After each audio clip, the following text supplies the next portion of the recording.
Hello, welcome to my channel दोस्तों। Study mode में आपका स्वागत करता हूं।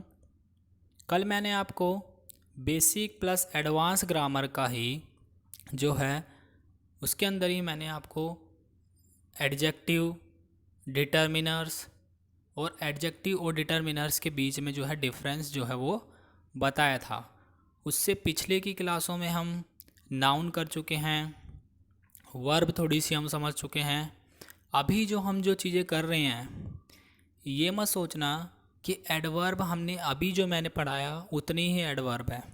एडवर्ब सिर्फ इतने ही नहीं है, ये मैं सिर्फ आपको आइडेंटिफाई करना सिखा रहा हूँ कि आप पार्ट ऑफ स्पीच को उसके अंदर सेंटेंस के अंदर कैसे फाइंड करते हैं। अगर आप फाइंड करना इसको सीख गए एक बार, तो आपके लिए एरर डिटेक्शन करना इतना आसान हो जाएगा जितना आप सोच भी नहीं सकते। ठीक है, क्योंकि इसीलिए हम पार्ट ऑफ स्पीच इसी को बोलते हैं। ये बेसिक्स, इसीलिए इसको बेसिक्स बोलते हैं। अगर आपकी नींव मजबूत होगी तो आपका जो है बेस, जो आपका जो फाउंडेशन जो है, ऊपर का जो एडवांस ग्रामर है, वो जो है बहुत ही बेहतरीन तरीके से जो है वो पकड़ आपकी उस पर बनेगी। हम जो है अब शुरू करते हैं। कल हमने एडजेक्टिव कर लिया था, एडजेक्टिव और डिटर्मिनर्स के अंदर जो है वो डिफरेंस जो कर लिया था। ठीक है, अब आगे हम देखेंगे एडवर्ब। अब हम देखेंगे एडवर्ब क्या होती है। एडवर्ब जिसके इसके नाम से ही हमें पता चलता है, इसको हम हिंदी में जो कहते हैं, क्या बोलते हैं इसको हिंदी में? इसको हिंदी में बोलते हैं क्रिया विशेषण।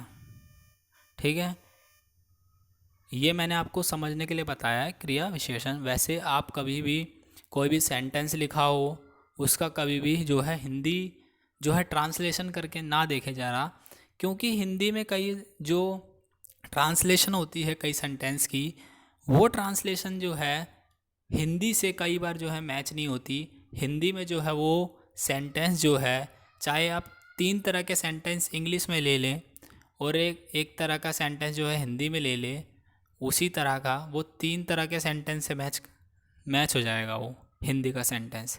ऐसा होता है हिंदी में। ठीक है, आप इंग्लिश पढ़ रहे हैं तो इंग्लिश पे फोकस करें।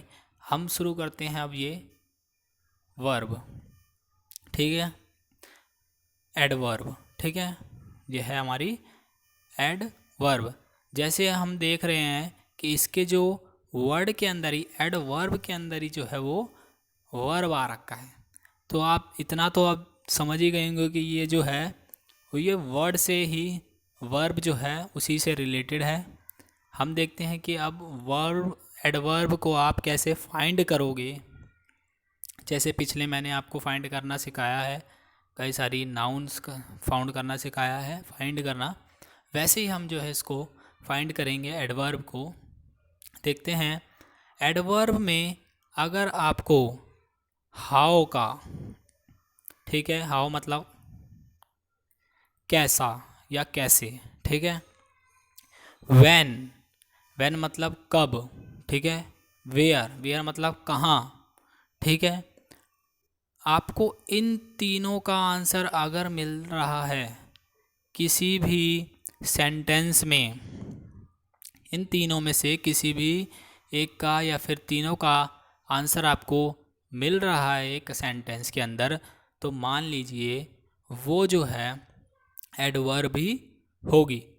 आप उसको एज ए एडवर्ब जो है वो कंसिडर कर सकते हैं। जिसको अभी हम जो है कुछ सेंटेंस की जो है वो हेल्प से जो है वो उसको क्लियर करेंगे। उसको हम अभी फाइंड करके भी आपको दिखाएंगे। देखिए, ये है, जैसे ये इसका जर्नल स्टेटमेंट है। An adverb describes, an adverb describes verb, adverb and adjective.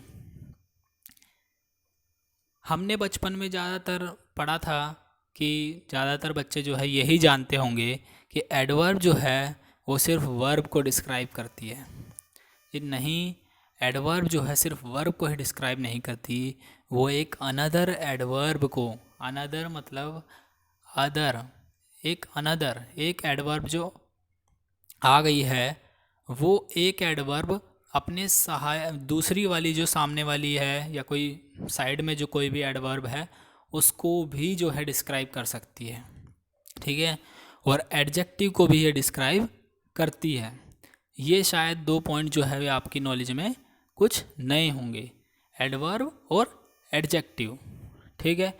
Verb को तो ये डिस्क्राइब करती ही है जिसको हम जानते ही हैं, और ये एडवर्ब को भी और एडजेक्टिव को भी डिस्क्राइब करती है। ये आप अपने दिमाग में डाल लें, ठीक है। आगे हम चलते हैं, सेंटेंस की जो है हेल्प से हम इसको क्लियर करेंगे पूरा, ठीक है। He will be living tonight, he will be living tonight, ठीक है। इसमें he will be living tonight, tonight जो है इसके अंदर टुनाइट, अब इसमें हमें क्या पता क्या चल रहा है, व्हेन का हमें आंसर इसमें हमें जो है ये देखिए व्हेन, ठीक है। व्हेन का आंसर हमें यहाँ पे मिल रहा है व्हेन, कब निकलेगा वो कब लिव कब करेगा वो living, he will be living कब, टुनाइट, टुनाइट, टुनाइट को जो है वो live, he will be living tonight, ठीक है। टुनाइट कब, टुनाइट, ठीक है। तो ये हमें क्या हो गया, एडवर्ब हो गया। और ये जो है वर्ब, ये लिविंग कब वो निकलेगा, जो है वो लिविंग, लिविंग टुनाइट कब, टुनाइट, हमें वो बता रहा है इसके अंदर टुनाइट एडवर्ब ऑफ टाइम जिसको हम कहते हैं, इसको हम एडवर्ब ऑफ टाइम कहते हैं। एडवर्ब में भी जो है कई सारी क्लासिफिकेशन होती है, एडवर्ब से भी कई सारे जो है टाइप्स होते हैं, उसमें से ये एक टाइप होता है एडवर्ब ऑफ टाइम, ठीक है। ये एडवर्ब ऑफ टाइम है जो कि इस सेंटेंस के अंदर वर्ब को जो है वो डिस्क्राइब कर रहा है। आगे हम देखेंगे इसका ही एक एग्जाम्पल और है, he walked carefully as he had injured his leg, इतने को अभी हम छोड़ दें, इतने को देखते हैं।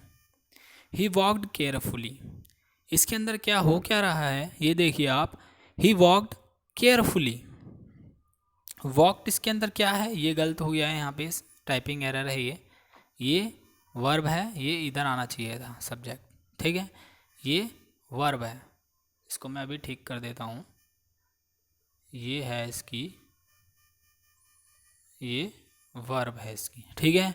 वॉकड इसकी वर्ब है, और ये डिस्क्राइब किसको कर रहा, एडवर्ब वॉक कैसे करें, वह कैसे वॉक कैसे, वॉकड केयरफुली, वॉकड कैसे, केयरफुली, ध्यान से, ठीक है, ध्यान से मतलब केयरफुली वॉक, ठीक है। तो ये किसको डिस्क्राइब कर रहा है, वॉकड को, जो कि वॉक जो है वो एक इसके अंदर वर्ब है, और वर्ब को जो हमने देखा अभी, वर्ब को जो है डिस्क्राइब करती है एडवर्ब। आगे एग्जाम्पल देखेंगे, go outside and fetch some water for me, ठीक है, फैच मतलब लाना, ठीक है। ये देखिए go outside and fetch some water for me, go जो है इसके अंदर ये वर्ब हो गई, ये लिखा भी हुआ है हमने। आउटसाइड जो है ये इसके अंदर एडवर्ब हो गई, कहाँ पे जाएं, गो आउटसाइड यानी कि बाहर, एडवर्ब ऑफ प्लेस इसको हम कहते हैं, एडवर्ब ऑफ प्लेस। ये हम जब आपको वैसे पर्टिकुलर टॉपिक्स पे, जैसे कि पर्टिकुलर एडवर्ब जब हम करवाएंगे, स्पेशल एडवर्ब पूरी, तब उसके अंदर बताएंगे। ये अभी हम आपको फाइंड करना सिखा रहे हैं, इसलिए मैंने अभी थोड़ा सा इसका इंट्रो दे दिया ताकि आपकी वो दिमाग में बैठ जाए वो वर्ड। गो आउटसाइड वर्ब को डिस्क्राइब कर रहा है, ये वर्ब को डिस्क्राइब कर रहा है। गो कहाँ पर? Outside. And fetch some water for me, go outside. तो ये जो है आउटसाइड वो गो को डिस्क्राइब कर रहा है। गो जो है एक वर्ब है, तो इसलिए ये जो है एडवर्ब इसको हम बोलेंगे। ठीक है, एडवर्ब ऑफ प्लेस, जो कि प्लेस को डिफाइन कर रहा है। आगे चलते हैं। द लायन, इसको लायन पढ़ते हैं, ठीक है। The lion fought bravely with the wolf, ठीक है। The lion fought bravely with the wolf. The lion इसके अंदर क्या है? सब्जेक्ट है। फॉट जो है ये इसके अंदर वर्ब है। फाइट, फॉट, जैसे मैंने आपको पिछली वीडियो में बताया था, प्रीवियस वीडियो में। फॉट ब्रेवली, फॉट कैसे किया उसने? लायन ने ब्रेवली, बहादुरी से, विद द वॉल्फ, ठीक है। The lion fought bravely with the wolf, lion ने फाइट कैसे की? ब्रेवली, साहसपूर्वक, ठीक है। फॉट ब्रेवली, ठीक है। फॉट ब्रेवली, ब्रेवली जो है एडवर्ब है और ये डिस्क्राइब कर रही है। ब्रेवली जो है वो एडवर्ब है, किसको डिस्क्राइब कर रही है ये एडवर्ब? वर्ब को। और वर्ब जो है वो डिस्क्राइब हो रही है एडवर्ब के थ्रू, और ये जो ब्रेवली है इसको हम एडवर्ब कहेंगे। आगे अगले सेंटेंस पे चलते हैं। I met him yesterday, adverb of time जो मैंने आपको ये बताया, ये भी जो है I met him yesterday, yesterday भी टाइम बता रहा है, जैसे कि जो है कल जो है मैं उसको मिला था, ठीक है, मिला। I met him yesterday, yesterday past का सेंटेंस है ये। I met him yesterday, yesterday, ठीक है। यस्टरडे ये किसको किसको वो कर रहा है? ये डिफाइन किसको कर रहा है? ये डिस्क्राइब किसको कर रहा है? ये कर रहा है वर्ब को। मेट हिम, किस कब उससे मिला? आई मेट हिम यस्टरडे, मिला कब? यस्टरडे, यानी कि कल मिला था वो उससे। एडवर्ब ऑफ टाइम है ये, हमें बता रहा है। आगे चलते हैं।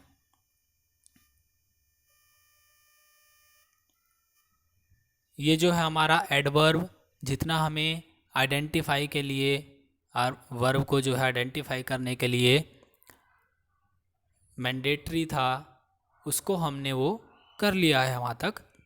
उसके बाद हम इसकी पर्टिकुलर स्टडी करेंगे आगे जाकर। अब हम प्रेपोजिशन को आइडेंटिफाई करना आपको बता देते हैं।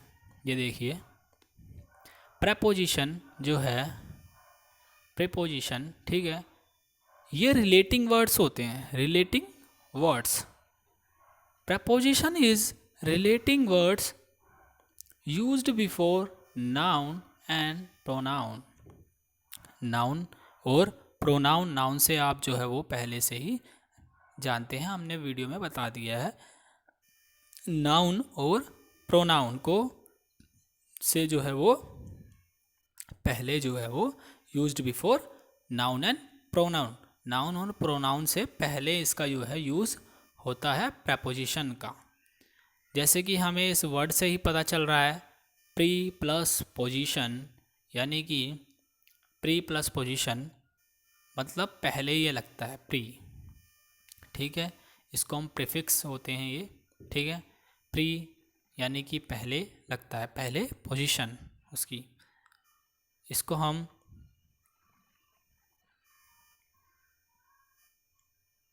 हम अब एग्जाम्पल से समझेंगे। ये देखिए, एग्जाम्पल है इसका। The book is on the table, the book is, the book subject हो गया, the book is on the table, on the table.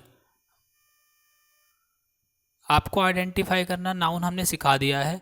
Noun इसमें से आप बता सकते हो पूरी तरह से श्योर होकर कि नाउन जो है इसके अंदर ये टेबल है। टेबल जो है वो इसके अंदर एक नाउन है, नाउन की तरह जो है वो एक्ट कर रहा है। अब देखिए ये जो टेबल जो है ऑन द टेबल, ये रिलेट किसको कर रहा है, कहाँ पर, the big book is on the table, कहाँ पर है बुक, टेबल पर, रिलेट कर रहा है on the table, on the table.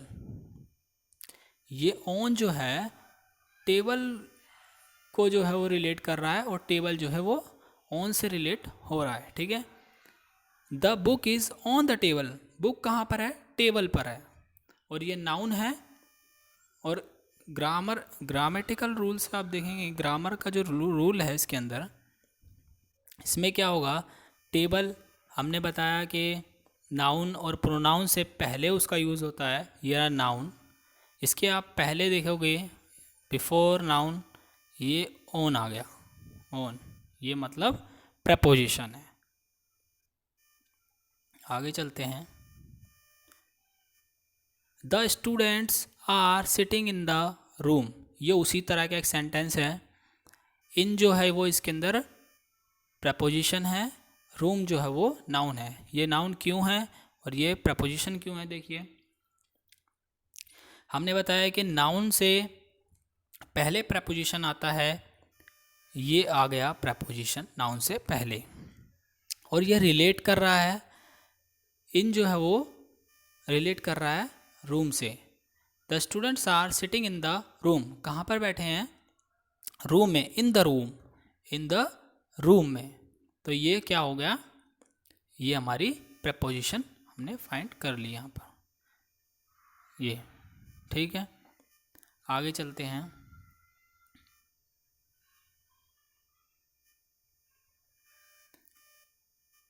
He ran across the field, ठीक है, ही रैन अक्रॉस द फील्ड। ये देखिए इसके अंदर अक्रॉस द, कहाँ पर, अक्रॉस द फील्ड, अक्रॉस इसके अंदर जो है वो ही रैन अक्रॉस द फील्ड, इसके अंदर अक्रॉस जो है वो एक प्रेपोजिशन हो गई जो रिलेट करिए फील्ड को, अक्रॉस द फील्ड। जैसे जैसे इन द रूम था, the students are sitting in the room, वैसे ही रैन अक्रॉस द फील्ड, ये हमारा प्रेपोजिशन हो गया जो कि रिलेट कर रहा है। आगे देखेंगे, ही अराइव्ड इन द मॉर्निंग, ये भी उसी तरह का सेंटेंस है। ही अराइव्ड, कब अराइव हुआ, इन द मॉर्निंग, रिलेट कर रहा है मॉर्निंग को। मॉर्निंग एक नाउन है और ये एक आर्टिकल है जो कि नाउन के साथ आता है, ठीक है। In the morning, in the morning. आगे है, आगे चलते हैं। ये देखिए, he was walking along the road, he was walking along the road, he was, वो कहाँ पर जो है वो चल रहा था, along the road, along the road, road के साथ साथ, अलोंग द रोड, रोड के साथ साथ वो जो है वो चल रहा था। कहाँ चल रहा था, रोड के साथ साथ, अलोंग द रोड, रिलेट कर रहा है ये इसको, अलोंग द रोड। और नाउन से पहले ही क्या आता है, प्रेपोजिशन आती है, इसमें प्रेपोजिशन अलोंग है, तो ये हो गया हमारा प्रेपोजिशन, ठीक है। आगे देखते हैं।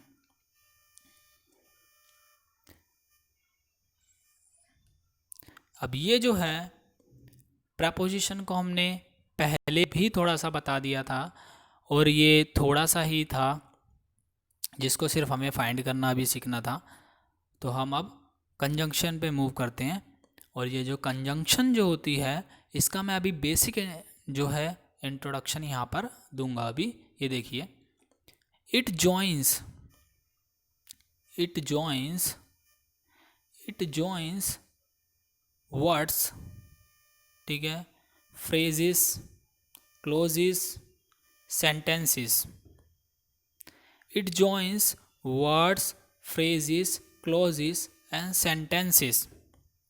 ये जोड़ता किसको है? वर्ड्स को वर्ड्स से जोड़ता है, फ्रेज को फ्रेज से जोड़ता है। फ्रेज हमने पहली वीडियो में पढ़ा था। फ्रेज क्या होता है? ग्रुप ऑफ वर्ड जो है एक मीनिंगफुल सेंस, लिटरल मीनिंग जो है वो नहीं देता। ठीक है। क्लोज जो हमने पहले देखा था, जो कि एक मीनिंगफुल सेंस देता है और सब्जेक्ट और वर्ब का कॉम्बिनेशन इसके अंदर होता है। फ्रेज के अंदर सब्जेक्ट और वर्ब का कॉम्बिनेशन नहीं होता। ये समझ लिया आपने, सब्जेक्ट और वर्ब का कॉम्बिनेशन नहीं होता। और किसी भी सेंटेंस को या फिर किसी भी क्लोज को एक मीनिंगफुल सेंस देने के लिए उसके अंदर सब्जेक्ट और वर्ब का कॉम्बिनेशन ज़रूरी होता है। इसलिए फ्रेज में वो नहीं होता और वो मीनिंगफुल सेंस नहीं देता। अब ये बताया मैंने, वर्ड्स को वर्ड से कंजंक्शन जोड़ता है, यानी कि वर्ड्स को वर्ड से जोड़ देगा। फ्रेज को फ्रेज से जोड़ता है।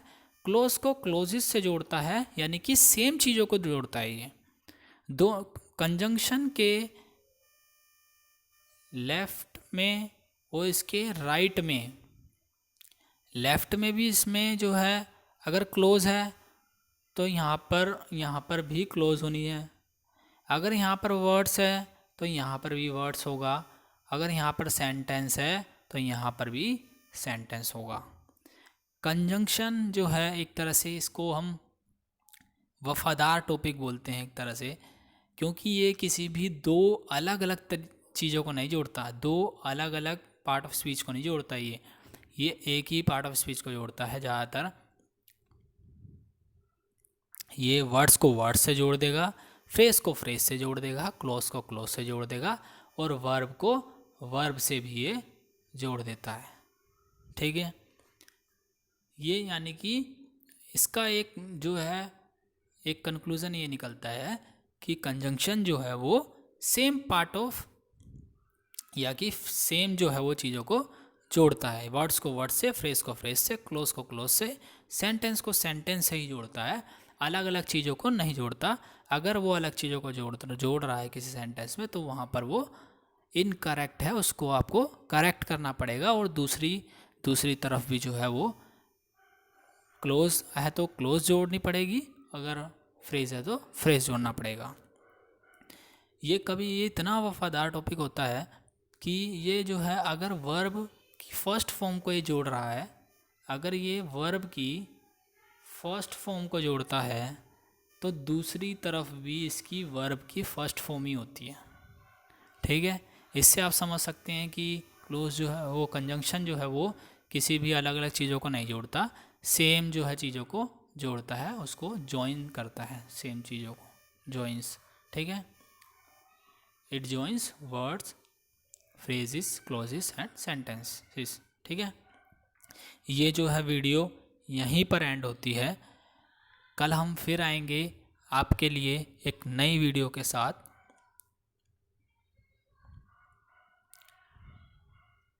अगर ये आपको वीडियो जो है अच्छी लगी तो इसको लाइक करें, सब्सक्राइब करें और शेयर करें। Thank you students.